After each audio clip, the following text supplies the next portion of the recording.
joining me on this segment of my council comment. I'm 9th District Council Member Whitney Elliott Baxter, and today I'm at our recycling facility to tell you a little bit more about how we can service your needs here. I've got Nancy Albright here, our Commissioner of Environmental Quality and Public Works. Thank you for joining me today. Happy to be here. So we were talking earlier about the amount of people who utilize our recycling services in Lexington. Can you tell me a little bit more about that? I would be happy to. So in Lexington, 82% of the customers that receive city garbage also participate in our recycling program. And that is a really strong number that tells us that a lot of people in our community find this service important. And we want to do everything we can to make it the best service possible. That's great. And I know that we've invested a lot of money recently into our recycling facility. Can you tell me a little bit about what improvements we've made here? Yes, ma'am. We just completed in 2021 a $4 million upgrade of the facility, replaced a lot of the equipment that had not been replaced since the plant opened. And we just got word not that long ago that we received a grant from the EPA for an additional $1.8 million. That's by far the largest award in Kentucky, and we will use those monies to install another optical sorter, which I know is not necessarily clear, but that helps us sort more material and sort the material we already get better, so that we have a better finished product that more of our vendors will be interested in, which will help make this an even better program. Yeah, I know that behind us we've got a lot of bales of different types of materials, and what the public may not know is that when your recycled products come here, we actually bale them up and sell them to kind of offset some of our costs here. And it's just a service that we can provide to the community. So I appreciate all the hard work and grant writing that we've done in the city so that we can better serve our community. Yeah, I will say that is one of the things that we're called a recycling facility because we don't actually do something with the product. We bundle it up and then we sell it to vendors who are the ones that turned it into park benches or toilet paper or new cans and bottles. So we package everything that we get up and we provide it to the vendors that are interested in using the material. Great. Well, thank you for this information. I think the community will really appreciate your knowledge on this. So thanks for joining me. Thank you all for being here today. I'm now joined by Julie, our plant manager here at the recycling facility. Thanks for being with me today. Thanks for having me.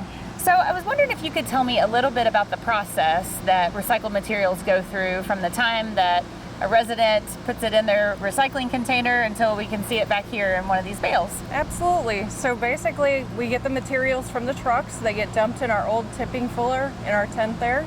And then from there our loader feeds it into the drum feeder and it makes its way up to the pre-sort line. We pull off scrap metal, we pull off plastic bags and a lot of debris that doesn't get baled into these products here. And then from the pre-sort line, it goes through our OCCs, and then we sort the fibers and the plastics.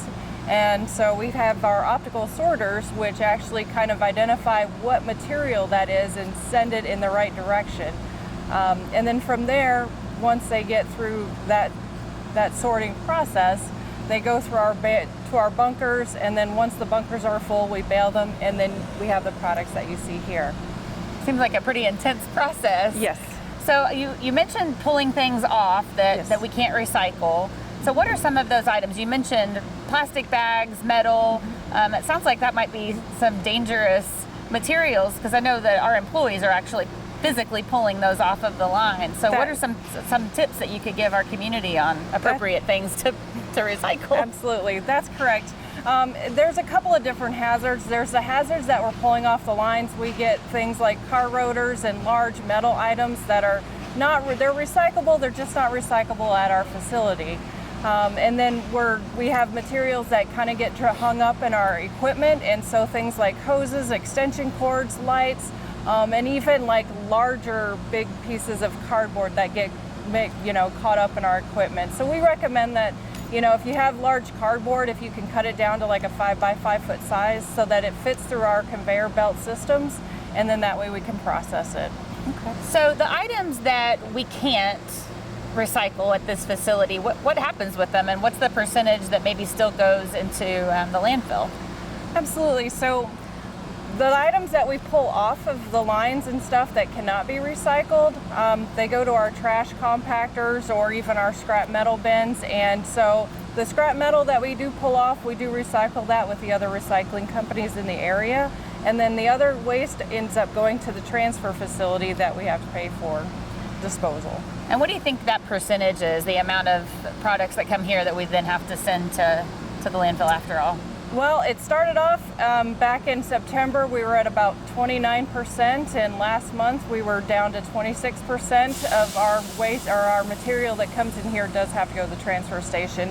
And we would like that number to continue to go down, and so we're doing things here on our site to help with that and help put our commodities and our products that are still recyclable that end up, at the end of our line here, we can still continue to recycle that. But we do get a lot of garbage and food waste and things that, larger plastic items that at this time we don't recycle, but that could change in the future. So I think, it's important to keep ahead of the materials that we do recycle, our milk jugs, our laundry detergent jugs, and right now we do not recycle the yogurt containers and the butter dishes, but after the EPA grant that we'll be getting, we will be recycling those items. So I think just the important thing is to keep in mind what items we recycle and what items are actually not recyclable.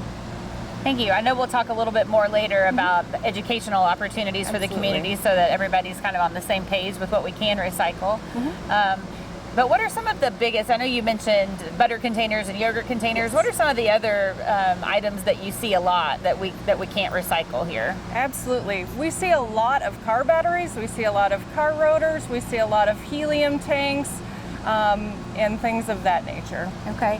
And for those items, where's the most appropriate place for people to take? So with car batteries, you probably take those back to an auto parts store, and I'm not sure if in this area some of the other scrap recycling companies take those.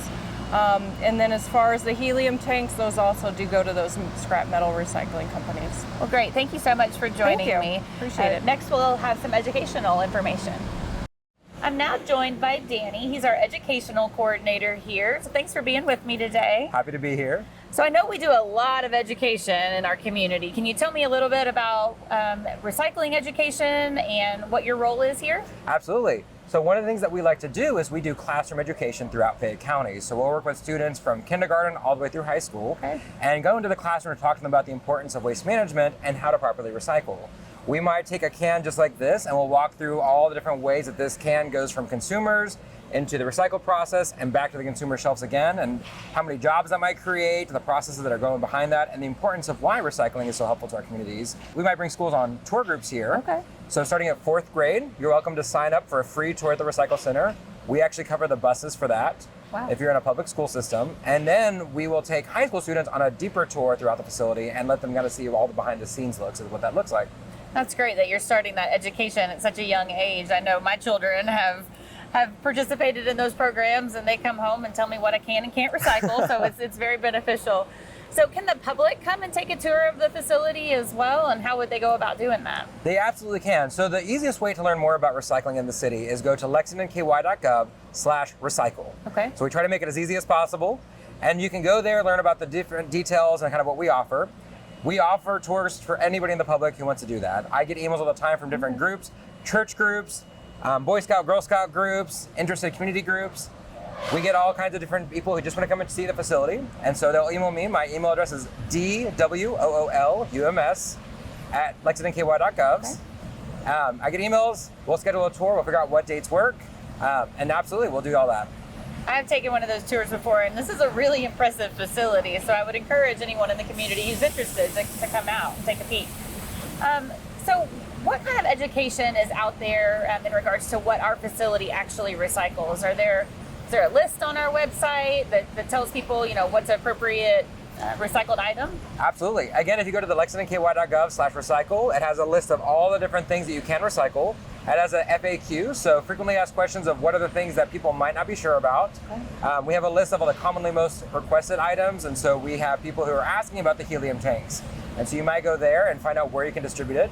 It also has information about our special collection events, and so people who do have items that might be hazardous to our facility here, you can go there, learn about our upcoming special collection events, and know where to take those instead. Okay, and then we also offer electronics recycling We in do. the city as well. Is that something that people can access year-round, or are those special days as well? We do have a facility off of Versailles Road that you can absolutely visit. The information is also on lexingtonky.gov/recycle, and you can learn a little bit more about what time that's open for the public. As long as you're a Fayette County resident and you bring your ID to show that, you're welcome to bring so. We don't collect things from businesses, but from individual households, we absolutely do at that facility. Well, thank you so much for your work in our community and educating, especially our children, they're the next generation, and they're the ones that will benefit from the recycling that we're doing. So I appreciate it. Thank you so much. And thank you so much for joining me today. I hope you have found this segment educational. And like Danny mentioned, visit lexingtonky.gov/recycle for any additional information that you might find beneficial. And as always, you're welcome to follow me on social media. And if you would like to join my weekly newsletter, please email me at wbaxter@lexingtonky.gov. It's been a pleasure talking to you today. Hope you have a good day.